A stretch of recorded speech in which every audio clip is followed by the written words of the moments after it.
मेरे ख्याल से मुझे कराची का इंट्रोडक्शन देने की ज़रूरत नहीं है। Why does my mind only resonate with terrible things? लड़के साथ लेके चलते रखते parallel links। पहले तो बेहतर था पर अब हो गए हैं manners extinct। अपने हर शौक को पूरा करूं, I'm the man of my king। मुझे कराची से बहुत प्यार है और मैं हमेशा इस शहर में आना चाहता था। पर्सनली बताऊं तो कराची हिट्स डिफरेंट।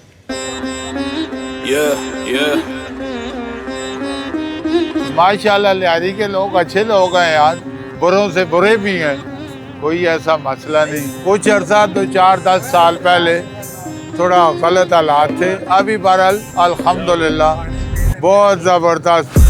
आजा मेरे शहर आके बात कर, कसम कराची की हम नाचे तेरी लाश पर।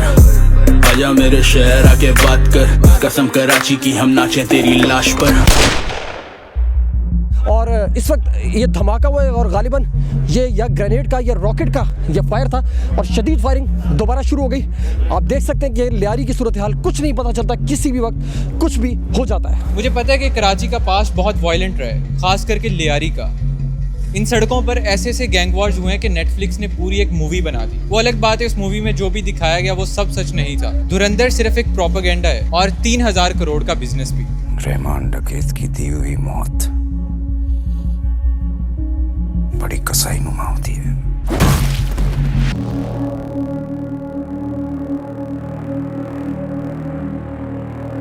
मैं 1400 किलोमीटर सफ़र करके कराची आया हूँ सिर्फ कराची को सही से समझने के लिए कि असल कराची क्या था और आज कराची क्या है।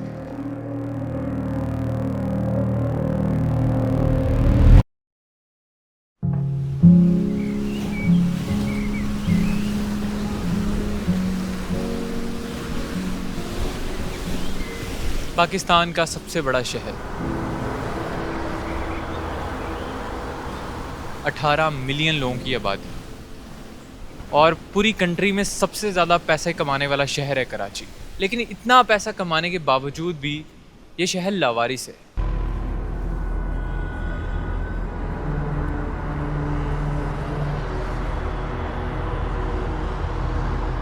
इसकी सड़कों का ये हाल है कि जगह जगह गटरों के ढक्कन खुले हुए हैं और इसी वजह से हर साल कई लोग इन्हीं गटरों में गिरकर अपनी जान गंवा देते हैं।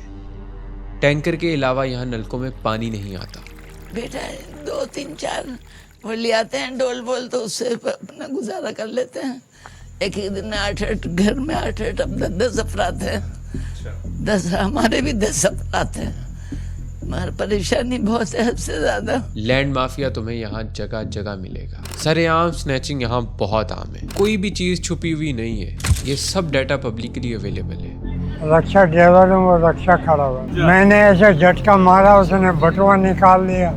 8000 रुपये थे, गाड़ी गैरेज से उठाना था।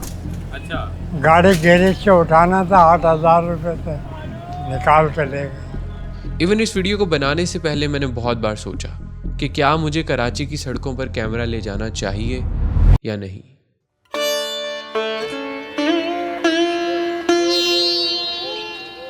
आपने वो मुर्गी वाली कहावत सुनी है? एक इंसान के पास सोने का अंडा देने वाली मुर्गी थी जो रोज उसे सोने का अंडा देती थी। लेकिन इंसान रहा लालची। उसने सोचा कि रोज एक अंडे से मेरा क्या बनेगा, क्यों ना मैं इस मुर्गी को ज़िबा कर दूं और इसमें से सारा सोना निकाल लूं। इसीलिए उसने उस मुर्गी को मार दिया। लेकिन अफसोस उसे उसमें से कुछ नहीं मिला। कराची शहर भी उस मुर्गी जैसा है जो रोज सोने का अंडा देता है। वो अंडा है टैक्स, रेवेन्यू, इंडस्ट्री और बिजनेस। पाकिस्तान का एक बहुत बड़ा हिस्सा कराची की कमाई पे पलता है, लेकिन फिर भी कोई ये नहीं पूछता कि इस शहर का क्या हाल है। वर्ल्ड बैंक ने 2017 में कैलकुलेट किया था कि कराची की सड़कें, पानी, बिजली, ट्रांसपोर्ट, इन सब चीज़ों को ठीक करने के लिए $10 बिलियन चाहिए। And 10 billion is equal to 2800 अरब रुपए उस वक्त के हिसाब से। मैं ये भी नहीं कहूँगा कि यहाँ पे इतने सालों में कोई काम नहीं हुआ। यहाँ के पोश एरियाज इतने ज़्यादा वेल डिज़ाइंड और क्लीन हैं कि आपको लगता ही नहीं है कि ये भी कराची का हिस्सा है।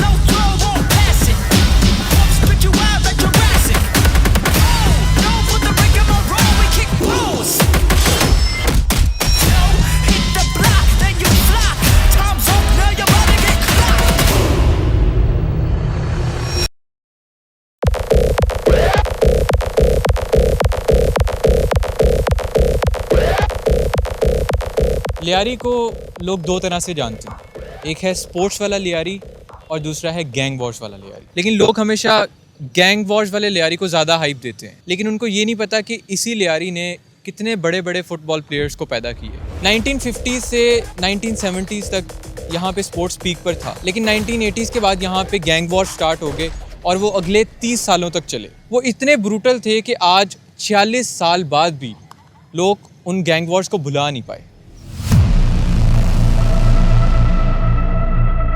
आज का कराची पहले जैसा नहीं रहा। क्राइम रेट उस तरह से नहीं है जैसे पहले हुआ करता था, लेकिन इसका मतलब ये भी नहीं है कि सब कुछ ठीक हो चुका है।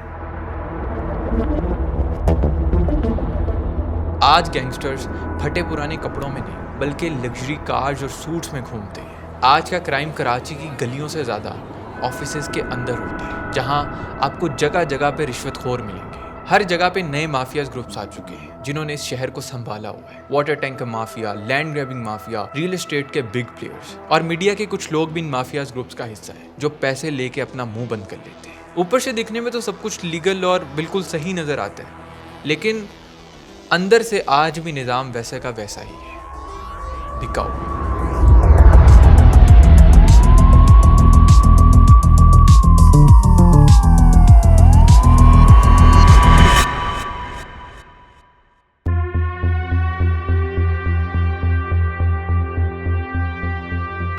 और इन सब चीज़ों में जो इंसान सबसे ज़्यादा पिस रहा है वो है कराची का एक आम बंदा, जो 40 से 50 हज़ार रुपये महाना कमाता है, और जब वो थका हारा पैसे कमाकर घर की तरफ निकलता है तो स्नैचिंग का शिकार हो जाता है। फिर वो पुलिस स्टेशन के धक्के खाता है, जलीलो ख़वार होता है, लेकिन उसे कुछ हासिल नहीं होता, बल्कि वो अपनी जेब से पुलिस को पैसे खिलाकर वापस आ जाता है। और यही वजह है कि इस शहर में 60% से ज़्यादा क्राइम्स रिपोर्ट ही नहीं होते। अब कौन ही पुलिस और कचहरियों के चक्करों में पड़े, इसीलिए लोग अपने दिल पे पत्थर रखकर वापस अपनी घिसी पिटी जिंदगी गुजारना शुरू कर देते हैं। कराची को ना पुलिस चलाती है ना पॉलिटिक्स। इस शहर को वही इंसान चलाता है जिसके पास थोड़ी सी भी पावर है। एक बात तो पूरी दुनिया के सामने है कि सिंध गवर्नमेंट का किरदार कुछ खास नहीं रहा। MQM और पाकिस्तान पीपल्स पार्टी ने जो कराची में किया वो पूरी दुनिया के सामने है। 1978 में कराची यूनिवर्सिटी के कुछ स्टूडेंट्स ने मिलकर एक ग्रुप बनाया था, जिसका मकसद था मुहाजिरों को उनका हक दिलवाना, और इस ग्रुप का फाउंडर था अल्ताफ हुसैन। खैर कुछ ही सालों में ये नॉर्मल सा ग्रुप एक पार्टी बन गया, जिसका नाम रखा गया MQM, मुत्तहिदा कौमी मूवमेंट। और इसका इन्फ्लुएंस इतना ज़्यादा हो गया कि इसने कुछ ही सालों में पूरे कराची को अपनी मुट्ठी में ले लिया, और यहीं से कराची का बुरा वक्त शुरू हो गया। स्टार्टिंग में तो लोग इसे बहुत सपोर्ट करते थे, लेकिन कुछ ही सालों में MQM के अंदर भी कुछ गलत काम होना शुरू हो गए। यहाँ लोगों को डराया धमकाया जाता था, भत्ता वसूली होती थी, टारगेट किलिंग्स होती थी और गन्स के जरिए वोट लिया जाता था। खैर इस पार्टी ने बहुत क्राइम्स की और पता नहीं कितने लोगों की जानें ली, और अल्ताफ हुसैन जो इस ग्रुप का फाउंडर था उस पे 31 मर्डर केसेस थे, लेकिन सब के सब केसेस माफ कर दिए गए और वो खुद लंदन भाग गया। 2025 तक MQM को भी ख़त्म कर दिया गया, लेकिन बीच के इन सालों में इतने ज़्यादा क्राइम्स और गैंग वॉर्स हुए थे जिन्होंने वाकई में कराची को तबाह करके रख दिया था। जहां कराची को अपने स्पोर्ट्स, बिजनेस और खानों की वजह से मशहूर होना चाहिए था, आज वही कराची अपने क्राइम्स, गैंग वॉर्स और पोल्यूशन की वजह से जाना जाता है। मैंने इससे पहले ऐसी वीडियोस नहीं बनाई। आई नो बहुत सारी चीज़ें मिस्ड हैं, जैसे यहाँ के खाने, यहाँ के लोग, यहाँ की जगहें, और मैं बहुत दिल से उनको कवर करना चाहता था, लेकिन मैं बहुत ज़्यादा कंफ्यूज था क्योंकि मैंने इससे पहले कभी आउटडोर शूट नहीं किया, और अकेला मैं जितना कर सकता था मैंने उतना किया। आई होप कि आपको ये वीडियो पसंद आई होगी। पसंद आई तो इस वीडियो को लाइक करें, कमेंट करें और शेयर करें अपने दोस्तों के साथ। मिलता हूँ आप लोगों से नेक्स्ट वीडियो में। अपना बहुत ज़्यादा ख्याल रखिएगा, दुआ में याद रखिएगा। फ्लेक्स को दीजिए इजाज़त। Goodbye. Accusations, assumptions बिना logic के तुम rowdy rambunctious can do it like me I'm punching down rappers रखते जो grudges एक ही तरीका फिर sluggish flow इनका भी क्या I'm blushing English बजे London no bluffing hold on I'm switching I just realized